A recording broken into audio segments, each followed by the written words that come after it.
Renato Moicano had an incredible 2024, no doubt about it. He fully leaned into his money gimmick, with the mantra, I cannot afford to lose, and honestly, I'm here for it. Taking out Drew Dober, Jalen Turner, and Benoit St. Denis. Now, those last two wins, I'm not gonna lie, they caught me off guard. I picked both Turner and BSD to win, and well, I was wrong. Turner did what Turner does best and dropped the ball like he was auditioning for a Tin Man remake.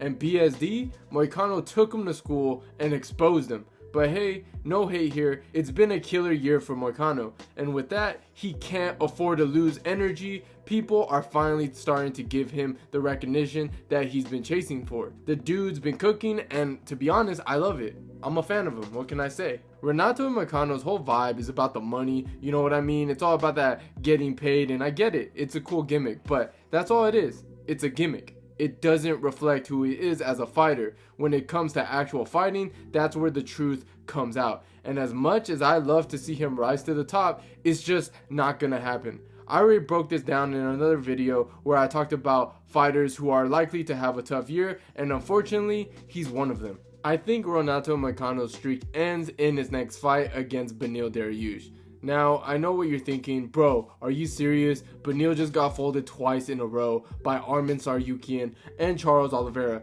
They treated him like a Black Friday deal. Here 1 second and gone the next. And yeah, I hear you. Those were brutal losses, no doubt about it. But let's pump the brakes for a second. Are we really going to compare those two elite fighters, both well-rounded and arguably at their peak of their game, to Moicano? Because those two are elite, well-rounded MMA fighters, and if there's one thing I know, it's that styles make fights. Beneil's skill set is tailor-made to give Moicano some problems. Let's be real, Moicano isn't as well-rounded as some people make him out to be. And honestly, I think their grappling will cancel each other out, forcing them to stand and trade. That's where things are going to get interesting because I see Beneil having the edge in those exchanges. Now, don't get me wrong, Beneil's stand-up is solid, but his main problem shows up when he faces someone who just imposes their will, gets in their face and looks to take him out. It happened a few times in his career that I can think of. Charles Oliveira, he didn't respect him, pushed forward, and dominated him. Arman Tsarukyan, same deal, walked him down and knocked him out.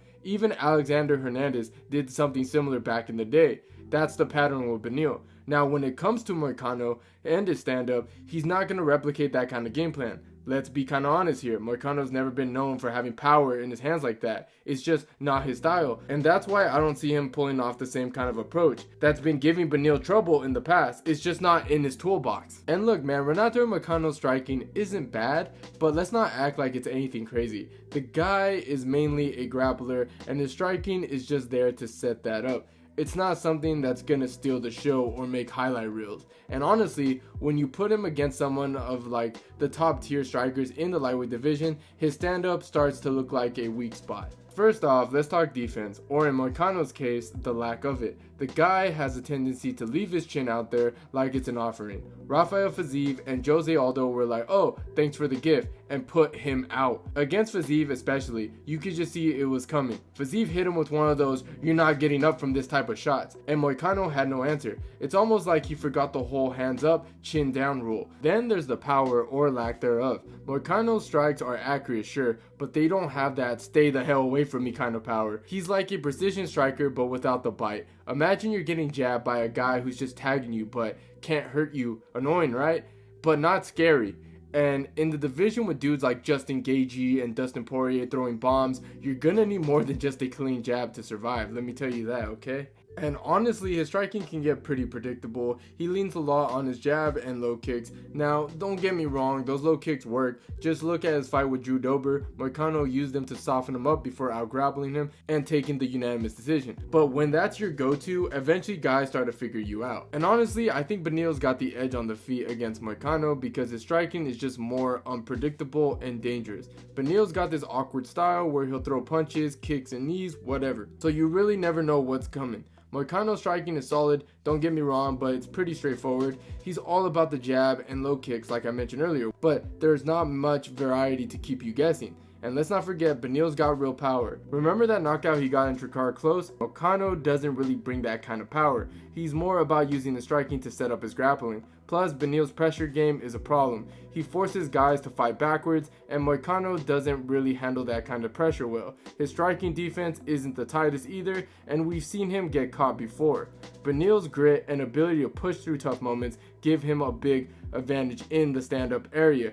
Now, to be fair, Beneil's striking works way better against grapplers than it does against strikers. If he can use his stand-up to keep the fight upright and stuff takedowns, he becomes a real problem because of how dangerous he is on the ground. His submission games is super underrated. He can catch guys slipping in an instant. But when he's forced into striking matches for too long, especially against elite strikers or opponents with some serious power, that's where he struggles. Beneil's striking isn't bad, but it's not exactly built for extended exchanges with guys who can hit hard or pick them apart with technique. He's been clipped and finished in those situations before. The thing is with Beneil is that he thrives when he can dictate the pace and mix things up. Now, some might argue that Moicano's a grappler, so his striking doesn't really matter. And sure, I get that, but let's not forget that Beneil is also a top tier grappler, and his grappling defense is top tier. Remember his fight with Mateusz Gamrot? Beneil completely neutralized Gamrot's takedowns, which is no small feat at all. There was a reason Beneil had so much hype at one point. His grappling defense was so good that people thought Islam Makhachev might struggle with him.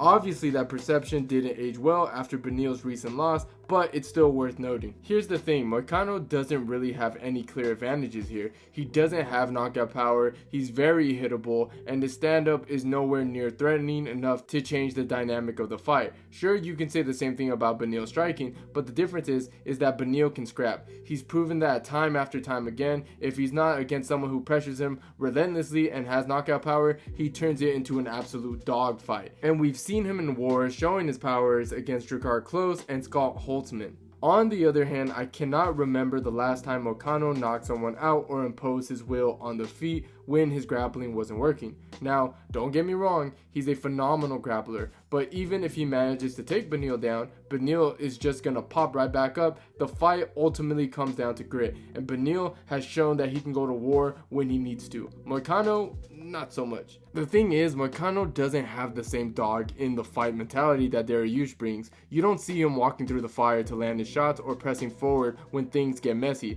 His style is effective, but not exactly thrilling when the chips are down. And honestly, when was the last time you saw Moicano knock someone out or impose his will on the feet when his grappling doesn't work? Let's be real, neither of these guys is anywhere near the best in their division.